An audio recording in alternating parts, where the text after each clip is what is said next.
우리가 보통 위인이라고 하면 비록 인간적인 약점이 있기는 해도 어떤 분야에서 또는 어떤 사건에서 다른 사람들에게 귀감이 되는 이제 그런 업적을 남긴 사람이 아닐까 합니다. 그리고 물론 이런 업적에는 공익성도 있어야 하고요. 이런 관점에서 본다면 우리가 이른바 발명왕으로 알고 있는 이 토마스 에디슨을 과연 위인이라고 말할 수 있을지 한번 우리가 생각해 볼 필요가 있다고 생각을 합니다. 더욱이 에디슨의 경우에는 발명왕이라고 하는 이 캐릭터로 과거에서부터 지금까지 우리 청소년들에게 위인으로 이렇게 소개가 되어 왔기 때문에 제가 여기서 에디슨이 이렇게 위인이 아니라고 주장을 하는 건 의미가 없다고 생각을 하고 있고요. 그러고 싶은 마음도 사실 없습니다. 하지만 발명왕 에디슨이 진짜 왕인지 그리고 인간적인 결정과 약점에도 불구하고 이 사람의 업적에서 정말 일말의 공익성이라는 게 있는지 한 번쯤은 알아보는 시간을 가져보려고 합니다. 이번 영상도 기계공학이라고 하는 테두리와 기술자의 관점에서 만들어졌습니다. 기계공학을 전공하지 않으셨거나 이 분야에 관심이 없으신 분이라면 지루한 영상이 될 수 있습니다. 이 점 시청에 유의하시기 바랍니다. 자, 그러면 우리 기계공학사 에디슨 바로 시작해 보도록 하겠습니다. 저는 개인적으로 에디슨의 일화 중에서 이 계란을 품었던 일화가 가장 기억에 많이 남습니다. 제가 어린 시절에 위인전 같은 걸 읽었을 리는 없고요. 아마도 교과서에서 배운 내용이 아닐까 싶은데요. 이 이야기 외에도 달리는 기차에서 실험을 했던 이야기나 또는 공중부양 실험을 하다가 친한 친구를 다치게 했던 일화는 에디슨 위인전에 자주 등장하는 이야기죠. 이런 이야기들의 대부분은 에디슨이 유년 시절부터 이 호기심이 굉장히 강했던 아이였고 다른 사람들과는 다른 사고를 했다는 주장에 신빙성을 더해주는 약간의 양념 같은 역할을 하는데요. 문제는 이런 이야기들이 대부분 에디슨 자신이 작성한 자서전에 나오는 이야기라는 겁니다. 그러니까 많은 사람들이 알고 있는 에디슨의 유년 시절의 이 이야기에 대해서는 객관적인 사실 여부를 떠나서 일단 이 이야기를 알고 있는 사람은 에디슨 자신밖에 없다는 이야기가 되죠. 물론 이 이야기들이 가공된 이야기라는 증거도 없기는 합니다.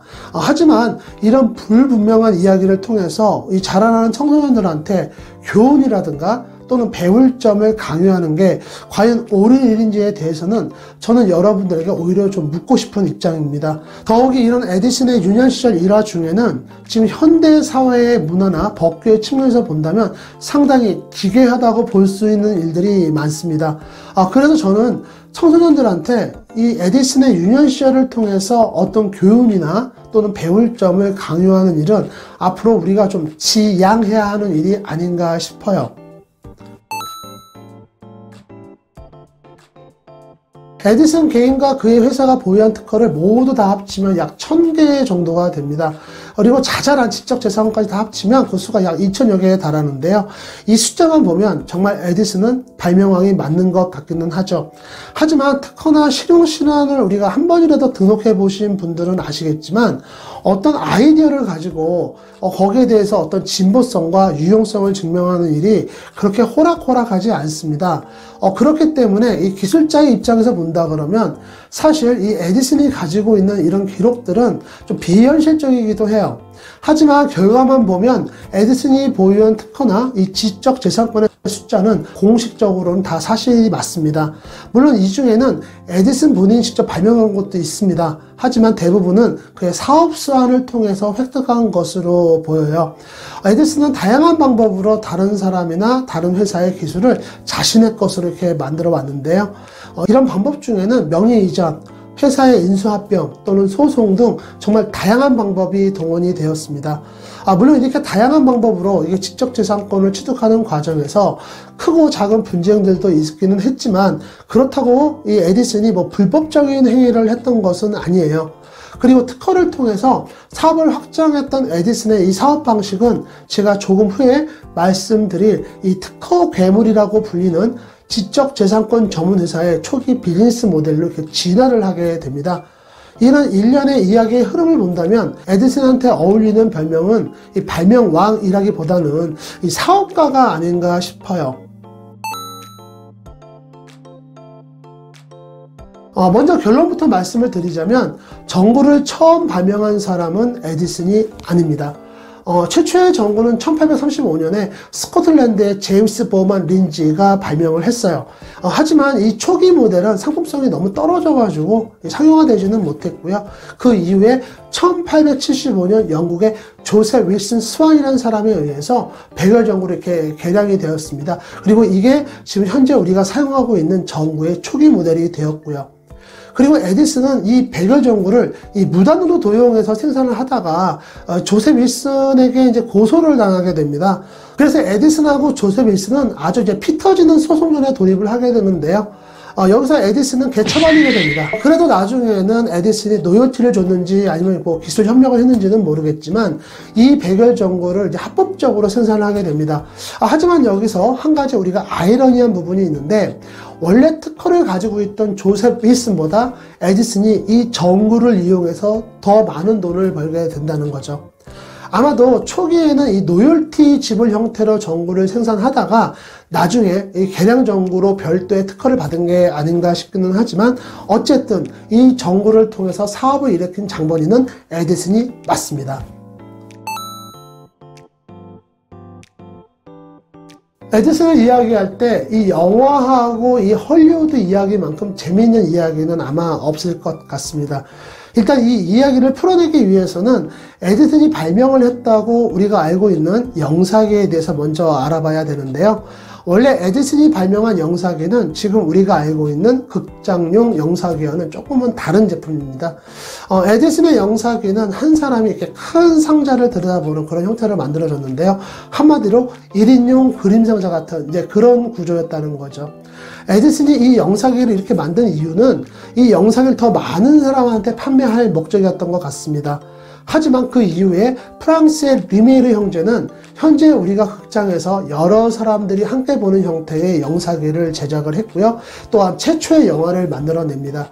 여기서 에디슨은 이건 좀 상대가 되지 않을 거라고 판단을 했는지 자신의 영사기 사업을 좀 빠르게 포기를 합니다. 그리고 나서 리메르 형제가 개발한 영사기하고 영화를 이 사업 모델로 채택을 하게 돼요.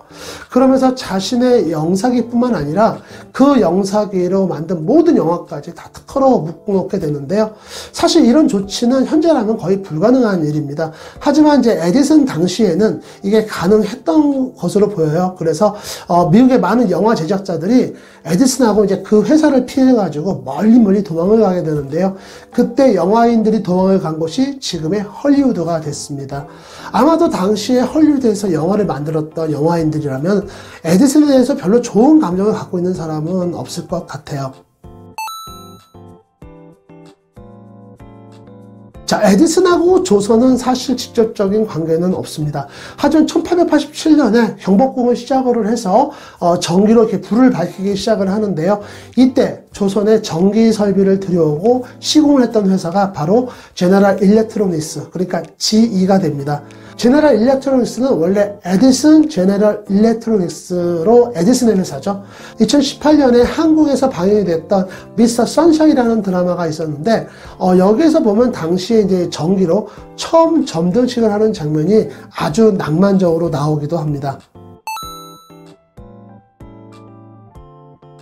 에디슨을 이야기하다 보면 꼭 같이 거론이 되는 인물이 있습니다. 바로 테슬라죠.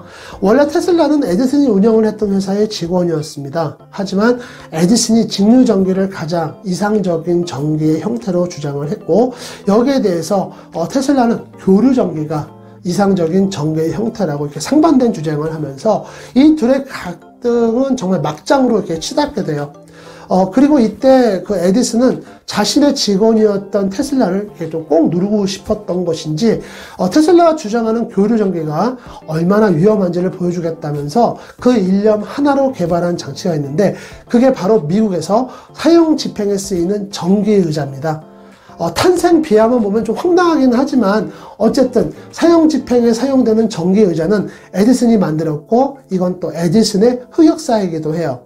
하지만 이런 에디슨의 노력에도 불구하고 최종적으로는 테슬라나 에디슨이나 서로에게 큰 상처만 남기고 이 싸움은 끝이 나게 됩니다. 앞에서도 잠깐 언급을 했지만 특허 괴물이라는 회사가 있습니다. 이런 회사들은 실제로 어떤 가치를 생산해내기 위해서가 아니라 이 소송에 필요할 만한 이 특허나 기술에 대한 권리를 이렇게 매입을 해서 기술 분쟁을 통해서 수익을 창출하고 있습니다.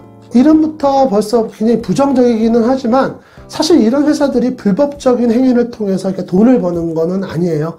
단지 지식재산권이라고 하는 분야에서 이 산업 시스템을 능숙하게 다룰 줄 알고 또 이걸 통해서 수익을 창출하는 그런 회사들이기 때문에 공익성과는 매우 동떨어진 그런 행동을 하는 경우가 많습니다. 그래서 그 대가로 이 괴물이라는 별명을 얻은 거죠. 과거 에디슨의 사업 방식은 이런 특허 괴물들의 초기 이 비즈니스 모델에 많은 영향을 미쳤습니다. 그럼에도 불구하고 에디슨은 직접 가치를 생산해내기 위해서 이런 지적재산권을 보였다는 게 이런 회사들하고는 다른 점이기도 하죠. 에디슨의 자서전에 보면 참 좋은 말이 많습니다. 이걸 다 에디슨 본인이 생각을 써놓은 것인지 알 수는 없지만 여러분들이 지금 들여다보면 야 이게 다 에디슨이 한 말이야? 할 정도로 좋은 말들이 많이 남겨져 있어요. 특히 그 중에서 천재는 1%의 영광과 99%의 노력으로 이루어진다라는 말은 꽤나 우리에게 유명한 말이기도 하죠. 하지만 이게 원래의 의미에서 살짝 번역이 잘못된 것을 여러분들은 알고 계신지 모르겠습니다. 에디슨 자서전에 있는 원래의 의미는 1%의 영감이 없다면 99%의 노력도 소용이 없다에 더 가깝다고 해요. 이 둘을 비교해보면 표현이 살짝 달라졌는데 의미는 상당히 많이 달라지는 것을 알 수가 있습니다. 2000년대 들어와서 에디슨의 평가는 확실히 이전보다는 인색해진 경향이 있습니다. 하지만 사실 이전에는 너무 에디슨에 대해서 호의적으로 평가를 해주었기 때문에 이제 와서는 어느 정도 이제 객관적인 평가가 이루어지는 것이 아닌가 싶은 생각이 들고요. 그래서 최근에 에디슨에 대해서는 이 발명왕이라고 하는 별명 외에도 다른 사람의 지식재산권을 무단으로 도용을 했고 자신의 기술적 권리에 대해서는 포괄적으로 적용했던 기술 포식자라는 평가도 있는 게 사실이고요. 하지만 서로 이렇게 상반되는 평가 안에서도 에디슨에 대해서는 공통적인 의견도 있기는 합니다. 그게 바로 에디슨이 아니었다면 현재 우리가 누리고 있는 많은 유용한 기술들이 이전에 시장에서 사라졌을 것이라고 생각하는데 그 의견에는 누구도 이견이 없는 것으로 보입니다. 이런 이유 때문에 앞에서 발명한 에디슨보다는 사업가 에디슨이 더 잘 어울리는 것 같다고 말씀을 드렸던 겁니다. 하지만 그럼에도 불구하고 저는 여러분들이 에디슨 같은 사람을 살면서 마주치지 않기를 바랍니다. 왜냐하면 여러분들은 기술자이기 때문이죠. 오늘 저희가 준비한 영상은 여기까지입니다. 저희 기계연금술사는 대한민국 기계공학도 여러분들을 응원하고 있습니다. 고맙습니다.